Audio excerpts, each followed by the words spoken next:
Ler um anúncio, fazer um Pix ou até mesmo escrever uma simples mensagem no grupo de WhatsApp da turma.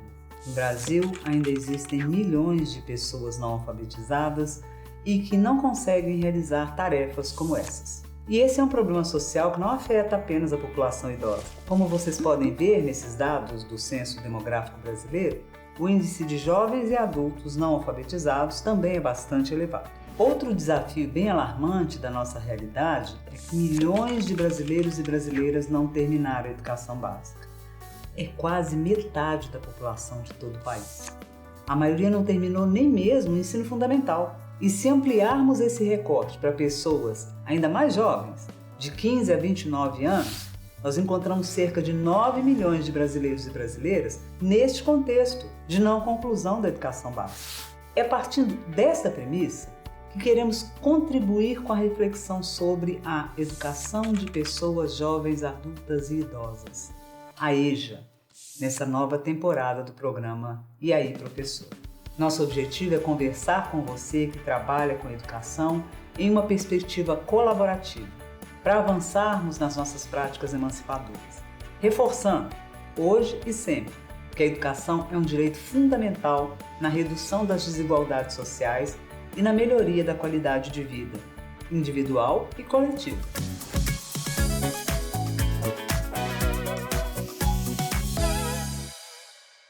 Eu sou Analise da Silva, docente na Faculdade de Educação da Universidade Federal de Minas Gerais há 16 anos. E nos 29 anos anteriores a este meu trabalho atual, eu atuei na educação básica, principalmente com turmas de pessoas jovens, adultas e idosas. Eu sou da cidade de Belo Horizonte, no estado de Minas Gerais, aqui no nosso Brasilzão. Sou mulher, negra, tenho 60 anos, sou pós-doutora pela UERJ e pela UMinho, em Portugal. Sou mãe do João Pedro e do Paulo, os dois homens negros mais lindos, eu que fiz.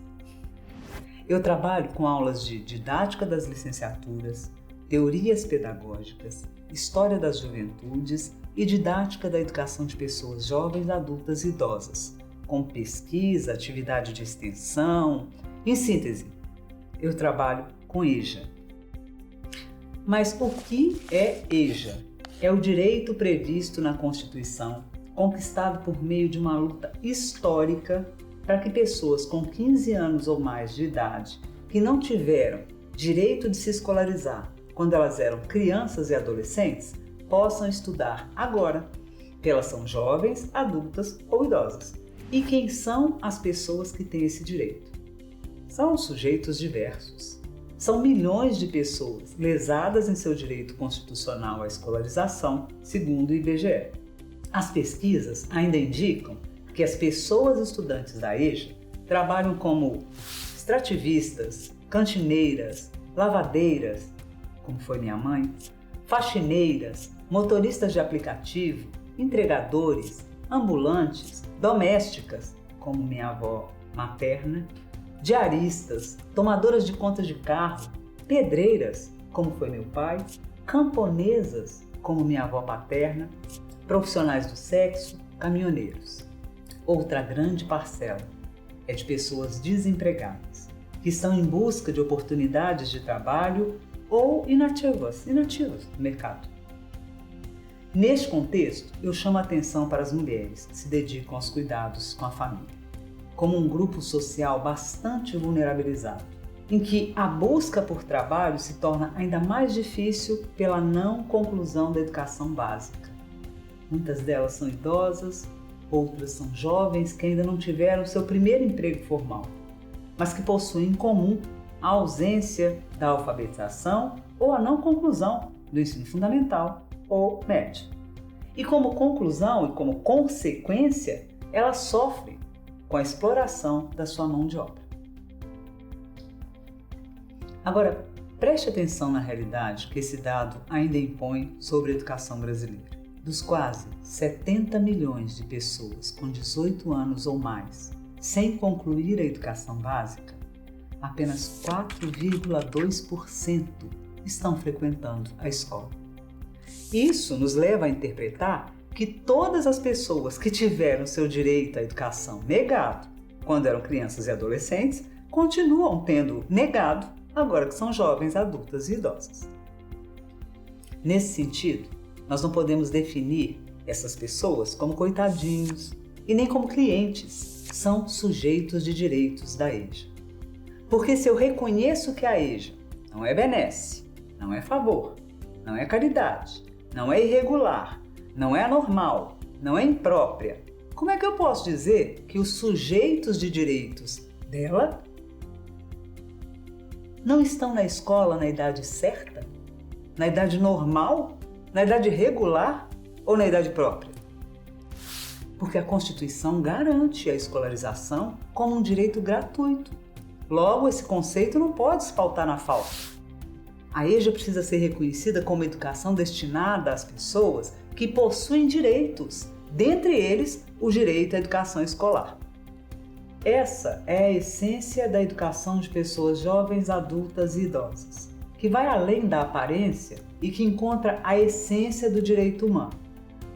E além de ser um direito, o acesso à educação está fortemente associado à mobilidade social, sendo o caminho para que o nosso país se torne mais forte, considerando aí os âmbitos sociais, econômicos, democráticos. Eu pedi para alguns colegas educadores ajudarem aqui a fortalecer essa afirmação que eu trouxe para vocês. Por que a EJA é um direito humano? A disciplina de EJA a gente sempre inaugura a discussão com um texto produzido pela professora Annalise, em que ela apresenta a educação de jovens e adultos como direito social, que é o que está previsto, na Constituição, a educação como um direito social, mas também uma discussão sobre uma ampliação da perspectiva a partir da EJA como direito humano. E nesse texto ela faz uma abordagem interessante, e um argumento de que a EJA se configura enquanto direito humano porque a negação do acesso à educação aos sujeitos significa também a negação de uma série de outros direitos. Por exemplo, em relação à saúde. Se eu não tenho acesso à educação e uma formação que me permita uma inserção e uma participação cidadã no sentido de conseguir ler e entender, por exemplo, algumas orientações na bula de remédio, eu posso estar colocando em risco a minha saúde. Então essa é um dos exemplos, de se pensar que a EJA é, sim, direito social, porque ela prevê coletivamente a necessidade da escolarização, mas ao mesmo tempo é um direito humano, porque se ela não for garantida, ela nega uma série de possibilidades de atuação desse sujeito na sociedade. Fizemos esse debate com as alunas, de pedagogia, e foi uma intensa discussão, inclusive porque muitas têm nas suas famílias sujeitos da educação de jovens e adultos e reconheceram exatamente esse tipo de discussão. A EJA é um direito humano porque se a classe trabalhadora tudo produz, tudo pertence para ela. E aí a educação, ela, como é uma prática humana de desenvolvimento, crescimento, voltado para a emancipação e o crescimento intelectual, sensível, do ser humano, não tem como não dizer que ela não seja um direito de todos. Toda produção de conhecimento, de desenvolvimento, ou, como diria Nego Bisso, de envolvimento, ela se dá pelo ser. E aí a EJA é esse momento de troca, esse momento de crescimento, esse momento de devolutiva, das práticas de acumulação, de construção, de empoderamento, de resistência. Eu agradeço as falas dos meus colegas e reforço. Esse direito humano é fundamental, universal, inalienável e se constitui um dever do Estado. É importante entendermos também que o acesso à escolarização ele deve ser um instrumento de formação ampla, de luta pelos direitos da cidadania e da emancipação social, contribuindo aí para preparar as pessoas e a sociedade para a responsabilidade de construir coletiva e colaborativamente um projeto de inclusão e de qualidade social para o país. Ao Estado, cabe a responsabilidade de assegurar esse direito a todas as pessoas.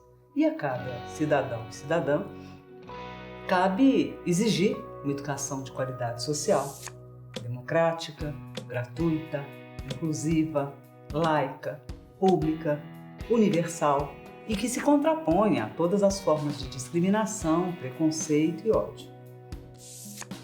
Como consequência, nós temos o objetivo de que todas as pessoas em nosso país possam se tornar aptas ao questionamento, à problematização, à tomada de decisões, buscando as ações possíveis e necessárias para o encaminhamento dos problemas de cada um, da comunidade e da sociedade onde a gente vive e trabalha.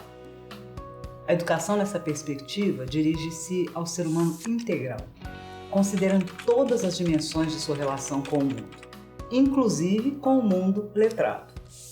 Atualmente, essas relações ainda reproduzem práticas discriminatórias e desconsideram aspectos culturais, históricos e subjetivos envolvidos na conformação dessas identidades, acarretando, consequentemente, dificuldades para o desenho da identidade de pessoas não alfabetizadas e que não concluíram a educação básica.